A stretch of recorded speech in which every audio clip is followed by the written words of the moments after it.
BJP ने विधान परिषद चुनावों के लिए प्रत्याशियों के नामों का ऐलान कर दिया है। इन प्रत्याशियों में से कई ऐसे नाम हैं जो चुनाव से पहले एसपी छोड़कर बीजेपी में शामिल हुए थे।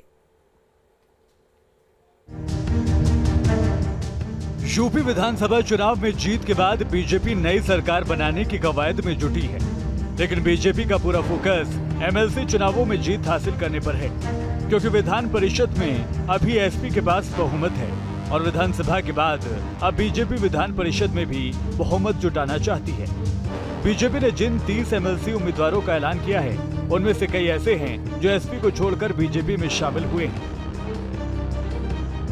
गोरखपुर और पूर्वांचल की बलिया सीट इसमें शामिल है। गोरखपुर में सीपी चंद इसके पहले के चुनाव में एसपी के टिकट पर जीते थे, बाद में वो बीजेपी में शामिल हो गए। बीजेपी ने उन्हें विधान परिषद चुनाव के मैदान में उतारा है। इसी तरह एसपी छोड़कर आए रविशंकर सिंह पप्पू को बीजेपी ने टिकट दिया है। इसके अलावा एसपी से बीजेपी में आए यूपी भाजपा युवा मोर्चा के अध्यक्ष प्रांशु दत्त द्विवेदी का नाम भी सूची में शामिल है। वहीं बीजेपी ने मुरादाबाद बिजनौर से पूर्व सांसद और प्रदेश के उपाध्यक्ष सत्यपाल सिंह सैनी को प्रत्याशी बनाया है। सत्यपाल सिंह सैनी के नाम की घोषणा के बाद कार्यकर्ताओं में काफी उत्साह देखा जा रहा है। एक पार्टी का कार्यकर्ता हूँ, लंबे समय से इस पार्टी को सींचने का काम किया है। इस रूप में आज पार्टी ने पुनः मुझको सम्मान दिया है।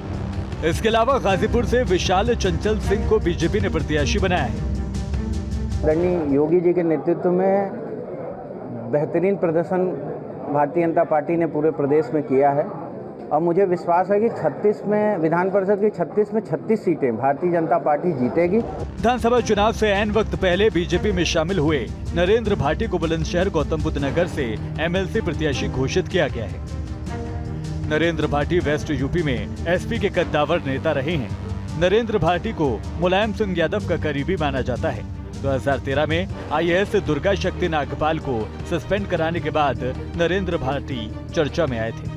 दरअसल बीजेपी किसी भी कीमत पर विधान परिषद में बहुमत हासिल करना चाहती है, इसीलिए उसने अपने उम्मीदवारों को जिताने के लिए पूरी ताकत झोंक दी है। बीजेपी ने जिन 30 उम्मीदवारों को टिकट दिया है, उनमें प्रतापगढ़ से हरि प्रताप सिंह, बाराबंकी से आनंद कुमार सिंह, बहराइच से प्रज्ञा त्रिपाठी, गोंडा से अवधेश सिंह मंजू, फैजाबाद से हरिओम पांडे, देवरिया से रतन पाल सिंह, आजमगढ़ मऊ से अरुण कुमार यादव, इलाहाबाद से केपी श्रीवास्तव, बांदा हमीरपुर से जितेंद्र सिंह तोमर, झांसी जालौन ललितपुर से रमा निरंजन। विधान परिषद में कुल 100 सदस्य हैं, जिनमें बहुमत के लिए 51 का आंकड़ा चाहिए।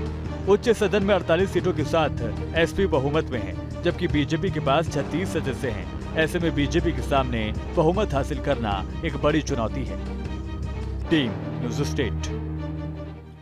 वहीं मसूद अहमद के इस्तीफे पर सियासत अब तेज हो गई है। बीजेपी प्रवक्ता मनीष शुक्ला ने जमकर तंज कसा है।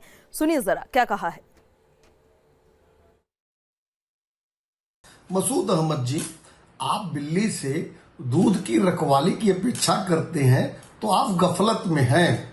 जो भी परिवारवादी पार्टियां हैं, चाहे वो समाजवादी पार्टी हो, चाहे राष्ट्रीय लोक दल हो, चाहे बसपा हो और कोई भी पार्टी हो, वहां लोकतंत्र नहीं होता है। वहां टिकट का बंटवारा किस आधार पर होता है ये जनता तक जानती है और आप नहीं जान पाए प्रदेश अध्यक्ष रहते, ये आश्चर्यजनक है।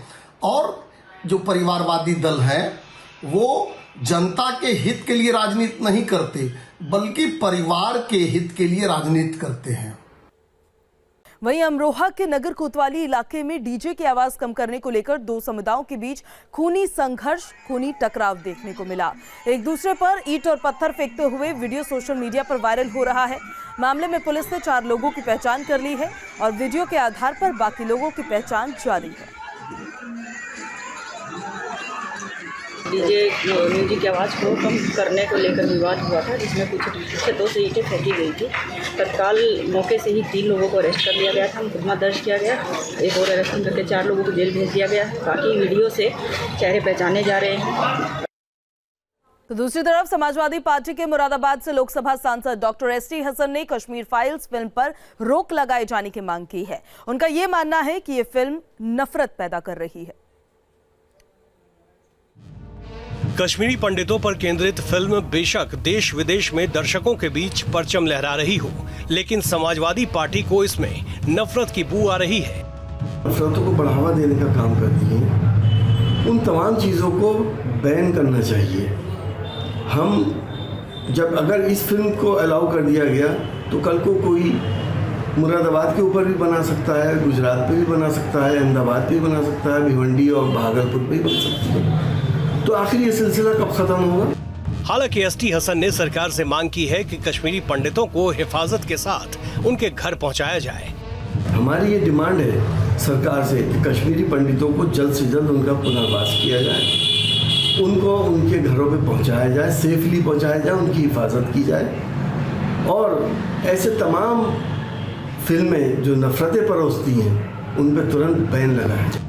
कश्मीरी पंडितों के पलायन और उस विभीषिका को बयान करने वाली फिल्म द कश्मीर फाइल्स सिनेमाघरों में खूब देखी जा रही है। वहीं इस फिल्म पर सियासत भी खूब हो रही है। Team news state.